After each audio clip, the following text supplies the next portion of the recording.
Bonjour. Merci d'être sur Radio Lac pour revenir donc sur cette nouvelle crise des migrants depuis vendredi. Des dizaines de milliers d'entre eux affluent vers la Grèce. C'est la conséquence de la décision de la Turquie de ne plus les retenir.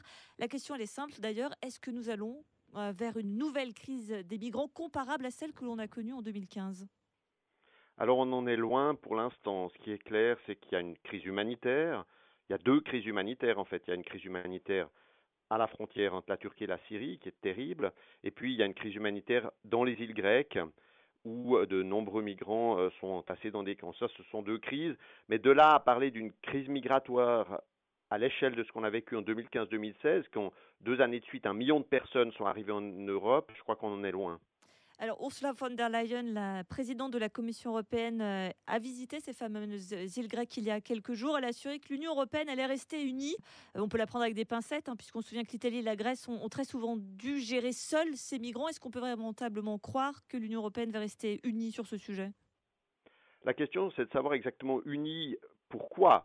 Est-ce que c'est uni pour fermer les frontières ou est-ce que c'est uni pour trouver une solution ou est-ce que c'est uni pour accueillir des personnes qui ont besoin d'une protection et les répartir au sein de l'Union? Entre ces trois possibilités, je crains que le plus de chances, c'est que l'Union soit effectivement unie pour fermer les frontières, c'est ce qu'on observe actuellement. Pour trouver des solutions, ça va être beaucoup plus difficile. Vous l'évoquez, la fermeture des frontières, et il y a ces images terribles où on voit des gardes frontières grecs, donc des autorités officielles qui attaquent quasiment des navires, des barques plutôt d'ailleurs de ces migrants, des populations grecques de plus en plus hostiles. On sent que les populations locales n'ont plus le même regard sur ces migrants qu'il y a quelques années d'ailleurs. Oui, la situation a beaucoup changé, non seulement en Grèce, mais aussi, je dirais, dans l'ensemble de l'Europe. Et de ce point de vue-là, on ne va certainement pas voir une ouverture comparable à ce qu'on avait pu voir en 2015 de la part de pays comme l'Allemagne ou la Suède. Donc on s'achemine vers quelque chose qui s'apparente à une fermeture des frontières, mais ce qu'on peut espérer, c'est que les besoins de ceux qui véritablement sont des réfugiés, ont besoin d'être reconnus comme tels, seront pris en compte. Ces personnes ne devraient en principe pas être refoulées aux frontières. Donc si je vous suis bien, on a ces personnes réfugiées qui tentent d'entrer en Europe par tous les moyens, y compris au péril de leur vie, et de l'autre, des populations locales qui leur sont hostiles. Une confrontation de front, est-ce que ça peut entraîner une situation explosive, en l'occurrence dans ces îles grecques? On l'a vu déjà, il y a dans certaines îles véritablement des tensions qui sont très fortes.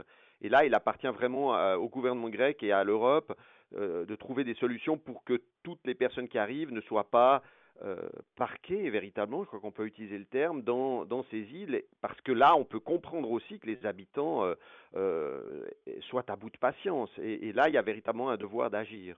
Vous l'évoquiez au début de cette interview, la fameuse crise migratoire de 2015. Est-ce que la situation explosive actuellement dans les îles grecques n'est pas aussi la conséquence d'une gestion, on va dire pour le moins délicate de cette situation par l'Union européenne, qui n'a pas véritablement su bien gérer l'accueil de ces migrants? Il y a surtout eu un manque de préparation entre, disons, 2016, quand l'accord avec la Turquie a été conclu, qui a débouché sur une accalmie, et puis la période actuelle, parce qu'on savait qu'un jour ou l'autre, l'accord risquait de poser problème. Donc cet accord qui fait que la Turquie a retenu une partie des migrants. Et là, l'Europe n'a pas véritablement fait l'effort de définir une politique, simplement, quelle qu'elle soit. Actuellement, on a véritablement un manque de consensus en Europe, et face à la crise, c'est extrêmement problématique. Donc oui, il y a une certaine responsabilité à ce niveau-là de l'Europe, même si la solution, elle est évidemment pas facile à trouver. Vous l'évoquez, la Turquie qui joue un rôle central dans la gestion de ces migrants. Elle retenait jusqu'à présent ces migrants sur ses terres. Elle a décidé en quelque sorte d'ouvrir ses frontières en disant on continuera de retenir ces migrants uniquement si l'Union européenne soutient notre politique en Syrie. C'est ni plus ni moins du chantage.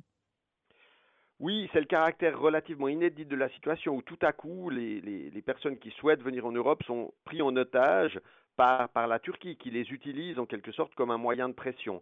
Et du coup, évidemment, l'Europe a l'impression, en défendant ses frontières, de résister à la pression de la Turquie, mais ce sont les personnes en quête de protection qui sont véritablement entre le marteau et l'enclume. Donc cette situation est véritablement terrible et différente de celle de 2015-2016, il faut le dire. Même si le nombre de personnes concernées actuellement, même si ce sont des dizaines de milliers de personnes, reste quand même largement inférieur à ce qu'on a pu observer en 2015-2016. Le HCR évoque 20 000 personnes actuellement à la frontière grecque. Que peut faire l'Union européenne alors si elle dit oui à la Turquie, c'est finalement suivre une politique avec laquelle elle n'est pas d'accord en Syrie. Et si elle ne le fait pas, c'est voir arriver ces migrants qu'elle n'arrive pas à gérer. Quelle est la bonne solution pour elle? Alors, il n'y a pas de bonne solution, c'est très difficile de donner des conseils, mais disons, à mon avis, la priorité serait pour l'Union européenne d'avoir un message clair sur qui elle souhaite protéger, qui elle souhaite accueillir, c'est-à-dire définir qui sera un réfugié, qui sera admis provisoirement, et puis qui ne pourra pas rentrer en Europe et devra rester en Turquie et risquera d'être refoulé à la frontière.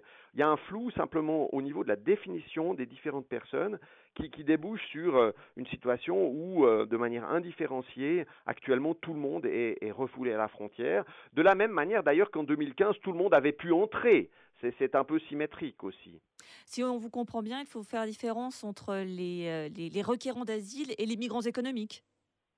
Alors, cette différence au niveau des individus, elle est extrêmement difficile à faire, mais je crois que surtout, il faut bien clarifier la situation entre des personnes qui fuient simplement la violence de la guerre en Syrie, pour lesquelles peut-être la meilleure solution est quand même un hébergement à proximité des foyers de violence, et puis les personnes qui ont véritablement des motifs d'asile individuels, persécution au titre de la Convention de 51, en raison de leur appartenance à un groupe. Ces personnes-là méritent d'avoir le droit d'asile dans les plus brefs délais. Mais là, il y a une distinction à faire qui n'a pas véritablement été posée par l'Europe, d'où la confusion actuelle. Un mot tout de même sur les conditions d'hébergement de ces requérants d'asile, certains qui sont depuis plusieurs années sur ces îles grecques. Oui, là, on a une problématique qui est une problématique tout simplement humanitaire.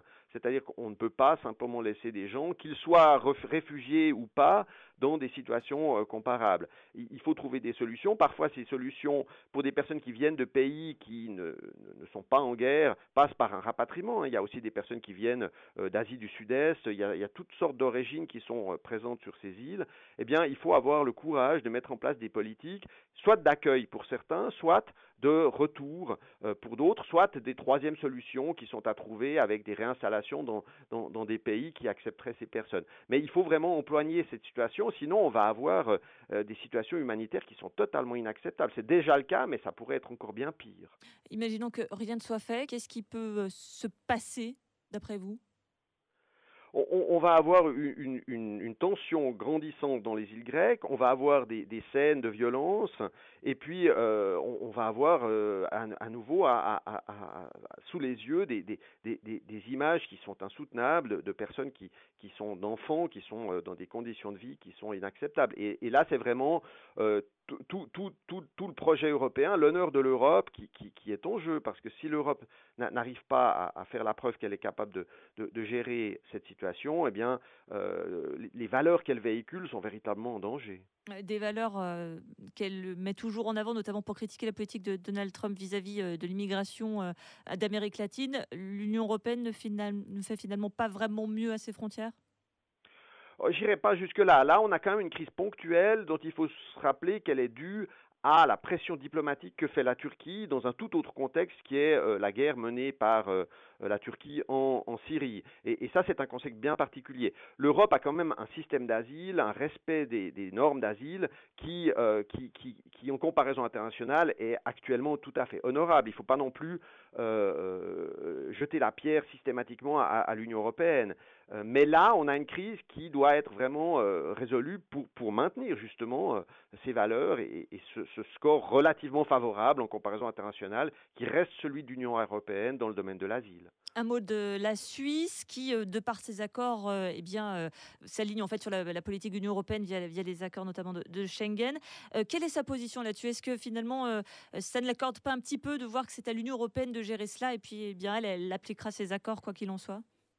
Alors la Suisse bénéficie des accords avec l'Union européenne puisque au titre de Dublin, elle est en droit de ne pas finalement accueillir une bonne partie des personnes qui pourraient vouloir venir en Suisse, hein. Si les personnes ont transité par un autre pays, la Suisse n'a pas besoin de traiter leur demande d'asile. Donc la Suisse est protégée, elle a maintenant un système d'asile qui est extrêmement efficace, qui protège relativement bien les personnes qui parviennent à poser le pied sur le territoire et qui ne sont pas soumises à ces clauses des accords de Dublin. Je dirais ce que la Suisse devrait faire, c'est véritablement être solidaire en termes d'aide sur place. Et elle a déjà pris des mesures pour aider la Grèce, mais là, je crois qu'on peut et on doit aller beaucoup plus loin parce que la Suisse, encore une fois, si elle ne le fait pas, si on va à la résiliation des accords européens, l'effondrement de la politique d'asile de l'Europe, alors là, la Suisse serait à nouveau en première ligne pour accueillir sur son territoire les personnes. Donc la Suisse a tout intérêt à collaborer avec l'Europe sur ce dossier. Merci beaucoup, Étienne Piguet. Je rappelle que vous êtes vice-président de la Commission fédérale des migrations. Merci d'avoir été sur Radio Lac ce matin. Merci à vous. Au revoir.